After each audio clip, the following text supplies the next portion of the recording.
Hello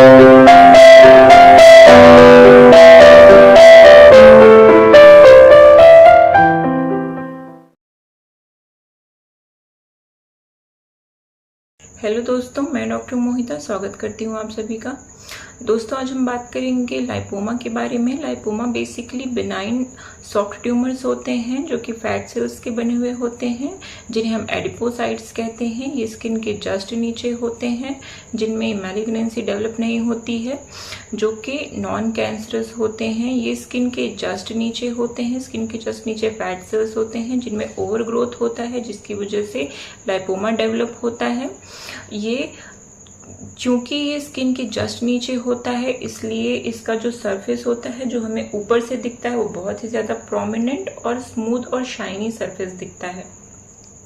lipoma, अगर हम size की बात करें तो लाइपोमा ज्यादा बड़े नहीं होते हैं। ये मैक्सिमम 5 सेंटीमीटर्स के होते हैं। कुछ केसेस में देखा जाता है कि लाइपोमा 5 सेंटीमीटर से ज्यादा बड़े होते हैं।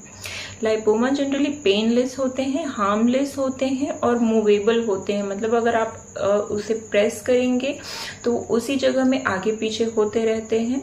तो ये मूवेबल होते हैं और पेनलेस होते हैं। अगर ये बहुत ज़्यादा लंबे समय के लिए बॉडी में पड़े भी रहे तो इनका कोई बैड इफेक्ट या हार्मफुल इफेक्ट नहीं होता है। अगर हम साइट की बात करें तो लाइपोमा बॉडी के किसी भी पार्ट में कहीं भी हो जाता है, लेकिन जो कॉमन साइट्स होते हैं वो है आर्म्स हो गए, फोर आर्म्स हो गए, फोर हेड हो गया, हमारी पीठ हो गई, नेक हो गई। इसके अलावा ये इंटरनल ऑर्गन जैसे कि बोवेल्स में, इंटरनल एब्डोमिनल ऑर्गन्स में डेवलप हो जाते हैं। ये जनरली पेनलेस होते हैं। इनकी अगर सिम्टम्स की बात करें तो इनमें कोई खास सिम्टम नहीं होता है। बस चूंकि ये देखने में अटपटे से लगते हैं, इसलिए पेशेंट चाहता है कि इसका जल्दी से जल्दी इलाज किया जाए।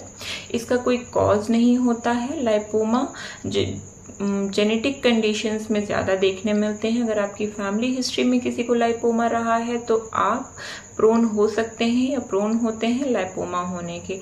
इसका और कोई कॉज नहीं है लाइपोमा का। अब आते हैं हम ट्रीटमेंट पे।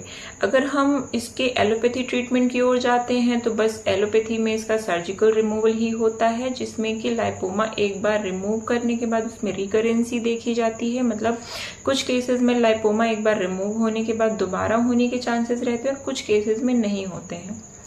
अब आते हैं हम लाइपोमा की होम्योपैथी ट्रीटमेंट के बारे में। तो लाइपोमा की अगर हम होम्योपैथी ट्रीटमेंट लेते हैं तो जो लाइपोमा की रिकरेंसी की टेंडेंसी होती है, मतलब जो लाइपोमा बार बार डेवलप होने की टेंडेंसी होती है, उससे हमको छुटकारा मिलता है। मतलब कि ये एक ही बार में पूरी तरह से घुलकर खत्म हो जाते हैं।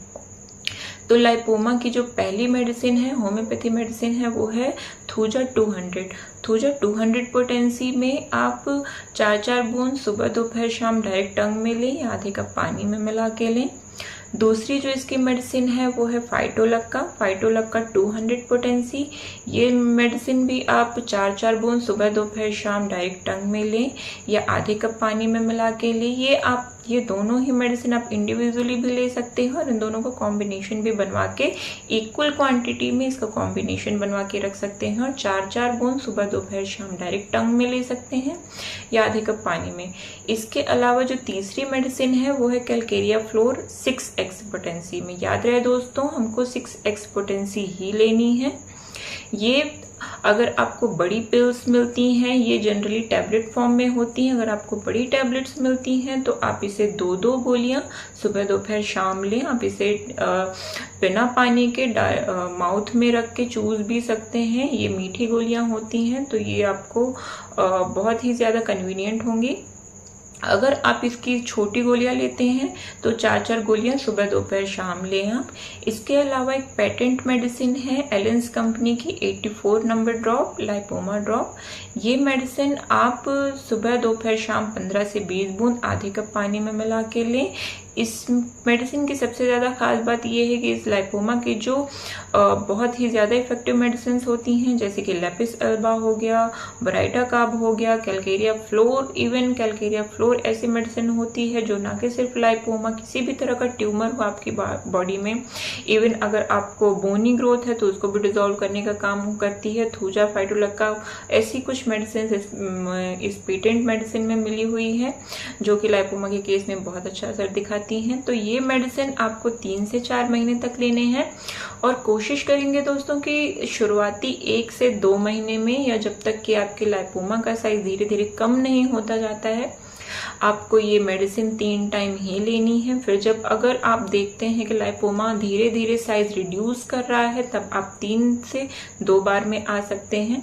लेकिन आप रिपीटेशन प्रॉपर रखें, पोटेंसी प्रॉपर रखें, और होम्योपैथी में किसी भी दवाई को लेने से पहले अपने नज़दीकी होम्योपैथ से ज़रूर कंसल्ट करें। इसी तरह की इंफॉर्मेटिव वीडियो के साथ मैं आपके सामने हाजिर होती रहूँगी। अगर आपने चैनल को सब्सक्राइब नहीं किया है तो चैनल को सब्सक्राइब करें, बेल आइकन प्रेस करें और अपना ख्याल रखें। Thank you so much.